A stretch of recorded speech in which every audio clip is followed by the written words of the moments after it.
मला त्यांनी personally phone करून ते माझ्याशी बोलले होते. 2 दिवसापूर्वीही आमचं बोलणं झालेलं होतं. मला वाटते 28 तारखेला त्यांचं आणि माझं फोनवर बोलणं झालं होतं की आपण 29 तारखेला भेटूया. समाऊ 29 तारखेला वटसावित्री पौर्णिमा असल्यामुळे मी 29ला मुंबईला गेले नाही. मग आपण 30ला भेटूया. काल माझं सकाळीही त्यांच्याशी बोलणं झालं होतं. काल साधारणतः सकाळी 11 वाजता वगैरे आम्ही भेटणार असं होतं. मात्र पाऊस आणि ट्रॅफिकमुळे मला पोचायला उशीर झाला. तोपर्यंत 12:30 वाजता मी आपल्याच माध्यमातून ही बातमी बघितली. पण आम्हाला भेटूया असं जेव्हा ते म्हणाले होते तेव्हा मात्र त्यांनी एकाही शब्दाने त्याची कल्पना दिली नव्हती.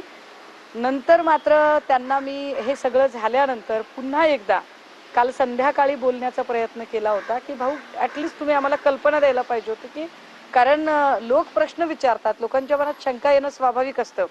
ज्या पद्धतीनं एक तर ते पुण्याचे संपर्क प्रमुख राहिलेले आहेत आणि त्यामुळे इथल्या प्रत्येक माणसाचा त्यांचा एक वैयक्तिक संपर्क आहे.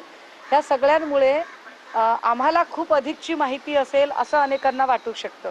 तर त्यामुळे मी त्यांना म्हटलं की आम्हाला ॲटलिस्ट तुम्ही एक कल्पना देणं अपेक्षित होतं. तर त्यांचं असं म्हणणं होतं की सगळं खूपच अचानक घडलं. अगदी म्हणजे 18-20 तासामध्ये या गोष्टी घडलेल्या आहेत असं ते म्हणाले. मात्र काल अब्दुल सत्तारचं एक स्टेटमेंट फार महत्त्वाचं होतं. मला वाटते काल अब्दुल सत्तार म्हणालेत की 6 खासदार फोडीमध्ये आहिर साहेबांचा सहभाग मोठा होता, त्यामुळे त्यांना उपसभापती करणं गरजेचं होतं. तर ही सगळी जर एकूण स्टेटमेंट्स बघितली तर आमच्यासारख्या शिवसैनिकांचा गोंधळ उडणं फार स्वाभाविक आहे. म्हणाले की त्यांचा तुम्हाला फोन आला होता आणि आपण भेटू असं ते म्हणाले होते. तुम्हाला अशी काही कुठून किंवा तुम्हाला काही माहिती होती का की प्रवेश करण्यासाठी नाही नाही, मला अशी काही कुणकुण किंवा माहिती असण्याचं काही कारण नाही. त्यांचं आणि माझं बोलणं होण्याचं कारण एक होतं. पिंपरी चिंचवडमध्ये सोनिग्रा नावाचे विकासक आहेत आणि त्या सोनिग्राच्या संबंधाने एक लक्षवेधी लावलेली होती. त्याचे सगळे डॉक्युमेंट सचिन भाऊंना द्यायचे होते. त्यामुळे मी आणि चेतन पवार त्या लक्षवेधीच्या संदर्भाने त्यांच्या संपर्कात होतो.